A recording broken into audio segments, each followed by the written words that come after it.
What's up guys, and welcome back to the final episode of the F1 2017 modded career mode. Yes, I did state in the last video that today's video will be the last in this series. I've got a couple of exciting new things coming, but yeah. If you're happy to see this series back, I was going to say if you're happy to see the series end, then leave a like. You can do if you want. If you're also happy to see this series back, then leave a like as well. And yeah, I'd love to hear your guys' comments down below as to what your favourite part of this series has been. But without further ado, we will get into the action. Before that, I'm just going to actually talk about the standings. So yeah, it's actually impossible for me to win the title in this race. So it's all about protecting second in the championship from Kimi Räikkönen. Lance Stroll and Valtteri Bottas, I believe, are the ones that can still catch me. But yeah, I'm looking forward to this. We are going around Spa, which was your guys' choice last time. But yeah, for the final time, let's get it into the action. I've actually post-commed it today, rather than doing the live commentary. Thought I'd just, do it a little bit different. But yeah, let's get into it. Here we are then for the race of the Belgian Grand Prix. Yes, it is the final round of this modded career mode.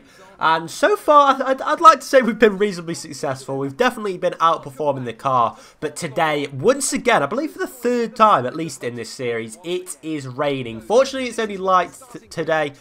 So yeah, it may clear up later on in the race. Not too sure at the moment. But there you can see it's the Mercedes once again on the front row, followed by the Ferraris. Valtteri Bottas, though, it was taking pole today.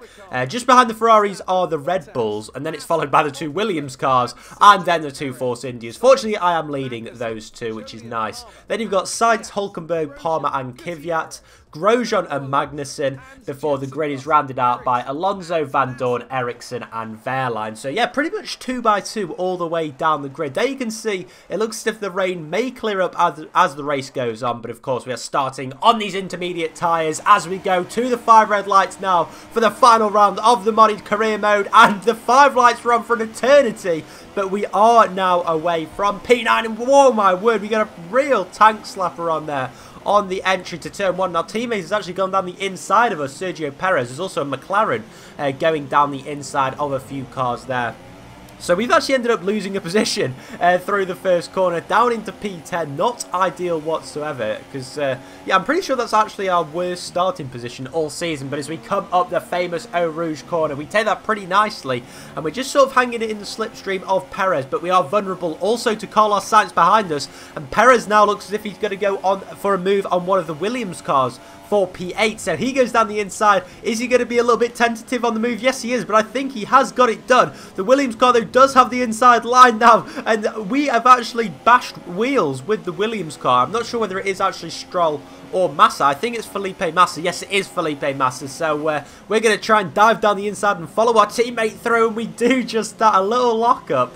But we do go up into P9, so back where we started, and now behind our teammate to get into the top 8 of the field. There was a Renault there running a little bit wide, but I think he is just about safe. And the thing with Belgium is, it's such a high-speed circuit, especially, this middle sector as we come through Pouhon. When it comes to these wet conditions, through the corners like Pouhon, Eau Rouge, and then the final sector through Blanchimont, it is ever so difficult to keep the throttle in and, yeah, try and keep it well balanced. But we're going to try and do that, and we are now up behind our teammate on the end of lap 2. Of course, it is quite a short race here, only 22 laps for a 50% race around Spa, seeing as the lap is so long. So, yeah, the laps do go by quite slowly, but nonetheless, we have ended lap 2, and we are the fastest through lap 2 of anyone in the top 10 of the field. So we are just closing up on our teammate, making him know that we're there. Obviously, we don't want to be making any contact, but we do want to be getting through as soon as possible if we are to, do anything in this championship. And we go down the inside. What a move at Eau Rouge. That was spectacular. So, well, if there's anything that's going to make sure that we secure this P2 in the championship, then moves like that are not going to do us any harm whatsoever. So up into P8 and now behind Max Verstappen. So So yeah, hopefully we can sort of leave our teammate for dust. You know, we've outperformed him all season pretty comprehensively, and it looks as if we have done so once again. But now, as we're a little bit tentative under the brakes, you can just see there's a little train of 3 cars. It's Lance Stroll, followed by Verstappen, followed by myself. So it's the 3 teenagers on the grid, an 18-year-old followed by 2 19-year-olds. So this could be utter carnage. But nonetheless, we go into turn 1 a little bit squirrely under braking. It was very, very difficult actually throughout the race. Going into turn 1, just because, you know, we just couldn't get that braking right. I don't know whether it was to do with the brake balance or what, but nonetheless we had to deal with it throughout the race. Now as we go through up towards the second sector, through the chicane, and there's a little bit of a battle going on ahead of us. Verstappen is trying to fight Stroll, and I believe there's a car, I think it's Lewis Hamilton, in fact, in front of those. But nonetheless, we actually do manage to make a move on Max Verstappen. Stroll is slow through the right-hander. And before we go into no name, it looks as if we have actually got a double overtake done on this lap. So very, very nice, cutting through the field like a knife through butter. But yeah, we need to do just that because Kimi Räikkönen, I believe, is currently leading the race. So he is just behind us, of course, in the championship. So if we have any chance of finishing second, we're going to have to actually beat him today. So yeah, looking like a tall order at the moment, but we are doing reasonably well, or at least we have done on the past few laps. But yeah, ending lap 5 now. You can just see we're starting to, you know, at least, you know, keep a constant gap with Lewis Hamilton is what I'm trying to say. But yeah, it's going to be difficult because from behind you've of course got Lance Stroll, who beat us to victory in Baku. But yeah, we are now closing in on Lewis Hamilton. We're right behind him. If it was dry, we'd have DRS. But of course, it isn't dry, so we don't have DRS. But yeah, there we go. Are we going to make another move like we did on Sergio Perez up through Eau Rouge? Yes, we do. We keep it planted. And that is 2 moves through Eau Rouge today.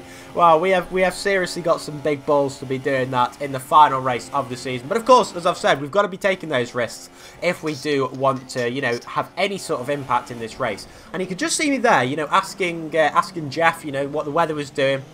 He literally had no idea. He said, we don't have the data for that.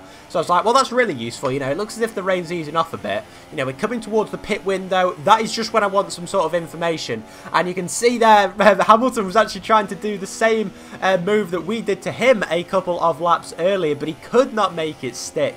And now is he going to go around the outside as we come towards Sector 2? And I think he is. Are we just going to be able to brake slightly later than him? We're going to try to do so, but we lock up and we're going to go across the escape road. And that is not what we want to be doing at this stage in the race. And Hamilton just sweeps by us. And that is so disappointing because, you know, it looks as if we were faster than him. You know, the championship leader, you know, when we're outdoing him, then we know we must be doing pretty well. But he has done us through Le Combe. And as we come through Brussels and into No Name, it looks as if he is actually pulling away from us now. So, yeah, our tyres were just completely gone at this stage. So I'm like, you know what? The rain has stopped now. We're coming to the pit window. I thought, you know, it's not going to be too long before the crossover, so we're going to take that risk and go onto the soft tyres because we need to do that. You know, if we to do anything in this championship battle, we need to, you know, just take a risk. You know, just do something a little bit different. So we're going to put the softs on. You know, the grip was deteriorating. Everybody's, you know, the lap times were sort of improving. You know, it looks as if the track was starting to dry, in fact. But yeah, as we come out of the pit lane here, you can see we're very tentative on the throttle and a little bit of a wobble on the way out of the pit, which is far from ideal. We're very much fighting the steering wheel at the moment, but I have every faith in the next lap or two the track will dry up. You know, like I say, we're in the pit window now, so this is a real opportunity to sort of, you know, skip a pit stop almost. But yeah, I felt at this stage that it was a risk worth taking. So as we come now on the long straight towards Le Combe, you know, this is really going to be the first test of, are these tyres ready for these conditions? And the answer at the moment looks as if it's no, because we've got Jolyon Palmer behind us. And when he is threatening to overtake you, you know that you are on the wrong tyres. So it's actually coming up with a suggested strategy to, you know, ask us whether we want to fit the intermediates again. So, yeah, I was a little bit on edge at this point, it's fair to say, because it looked as if we could have possibly messed our whole race up. But I was thinking, you know what, I'm just going to stick to my guns. We're going to stay on these dry tyres because if you look at the sky, Yes, it's still a bit grey, but it's falling from the sky is no rain at the moment. So, you know, the track, especially through Puon, it looks as if it's pretty much dry, but there's quite a lot of spray still coming off the tyres, which was a little bit baffling. But Palmer is still trying to get past us, and, you know, he's on the better tyres. He's not got that much of a worse car than me, and he still can't overtake us. So, 10 out of 10 realism for Codemasters, you know, programming Jolyon Palmer to be just as poor as he is in real life. But, yeah, we're still in the points, so, you know, it's not all bad at the moment. And obviously everyone else has got to still make a pit stop, but we are significantly slower through this stage. You can see we get a real tank slapper on through there. And there we go, Palmer has finally got through on us. So, yeah, a little bit disappointing for ourselves, but... was that someone else? Yes, there was a Williams that came through as well. I believe it was Felipe Massa. I took my eye off the screen for 1 second, and we'd already lost the position. So yeah, that just shows we are definitely on the wrong tyres. And once again, locking up. This is just a disaster. There's cars coming into the pit lane, so I think they are all going to be fitting the intermediate tyres. And at this stage, I was thinking, yeah, we have really made the wrong decision here. But absolutely nothing we can do at this stage. You know, we've just got to.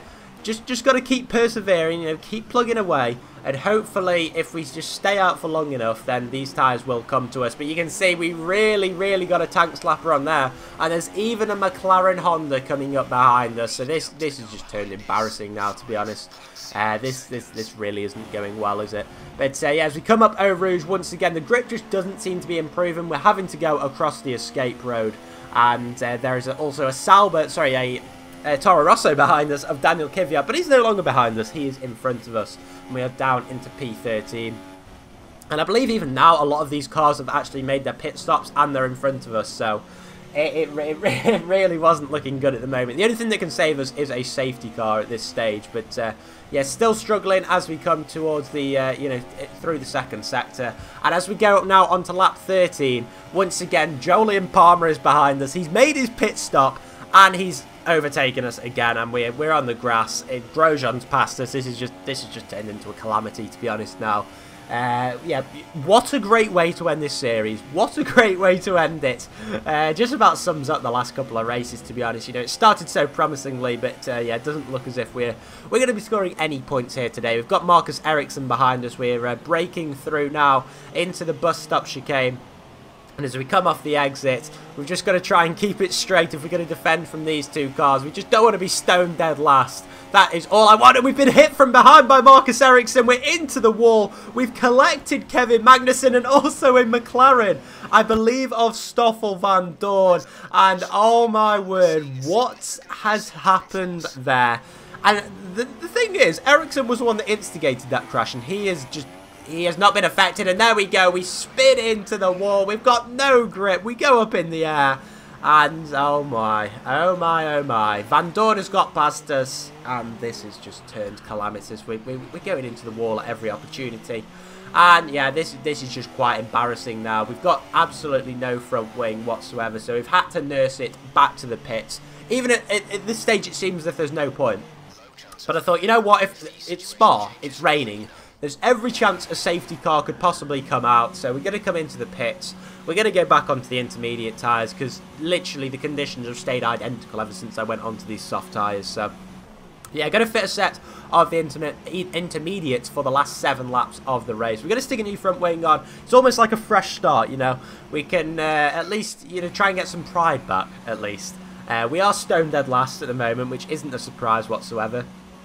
I believe Pascal Wehrlein was also in the pits as well at the time. But as we go out of the pit lane here, you can see that the Ferraris have already lapped me. So this is a bit embarrassing. You know, it's the longest circuit on the calendar, and they have lapped me. So, yeah, as we come now onto further onto lap 16, we're actually behind Sebastian Vettel. So he is in second place, Raikkonen is leading. And you know what, we were actually managing to keep up with him for sort of the previous lap and this lap 16. A lot of laps in there. But anyway, as we come through turn 10 now, we're actually closing in on Vettel. So, you know, if the DRS for some reason does come online, we're going to give ourselves every opportunity to try and pass him. And as we come through No Name, we just sort of get on the curb. Hardly get on the curb. But oh dear, that is the end of the race. Unfortunately, the end of the series as well. But there you can see Maurizio Arrivabene looking very happy because his boy Kimi Raikkonen has won the Belgian Grand Prix, the King of Spa they often call him. And there you can see he takes the victory of this final race of the season. And, well, that was it was a disappointing one. A very strange race, a very different race, actually, to a lot of the other ones that we've done. We even got beaten by a team that aren't even in Formula 1 anymore, which is quite embarrassing. But there you can see the podium. No Mercedes on the podium. Daniel Ricciardo just doing what he does, you know, just getting into third place there. And it is, of course, the two Ferraris who take a 1-2. Raikkonen actually looking happy there, which is a little bit strange. But nonetheless, that is the end of this series. I'm just going to do a quick outro, but before that, I will show you the final standings. There you can see that it was Kimi Raikkonen from Vettel and Ricciardo, with Bottas and Hamilton rounding out the top 5. Verstappen was quite a way behind his teammate in P6, and Lance Stroll was a little bit disappointed in P7 considering some of the good results he's had in this series. Perez, my teammate, managed to get a few points for the team in P8, and it was Sainz and Kvyat that rounded off the points for Toro Rosso. So yeah, not a great afternoon for us, but yeah, let's do the outro. So yeah, a little bit of a disappointing one to end off with, but plenty of drama on the plus side for you guys, so I'm sure you did enjoy that. And you guys are used to seeing me be like that on the F1 games as well, so not too much of a surprise, especially around Spa with the weather. I don't have a great reputation for that, but yeah, on that side of me now, you will be able to see the final standings, and it was, of course, Lewis Hamilton that won the title. That was already sealed before this race, so he finished on 113 points ahead of Kimi Raikkonen in second place. I was quite a long way back, actually, in third, but still managed to beat Bottas and Stroll, and also Sebastian Vettel actually came up pretty good at the end of the series. But yeah, that's a series done. I know I didn't do the allocated amount of races. I said I'd do 10 races, I actually did 6. But I've actually finished the series. I've told you guys I'm finishing it. Tomorrow is the start of a new series. So if you're still here, do leave a like, do leave a comment. And I will see you tomorrow for a new career mode series on F1 2016. You guys will enjoy it, I know it. And yeah, I'll see you then. Take care. Bye-bye.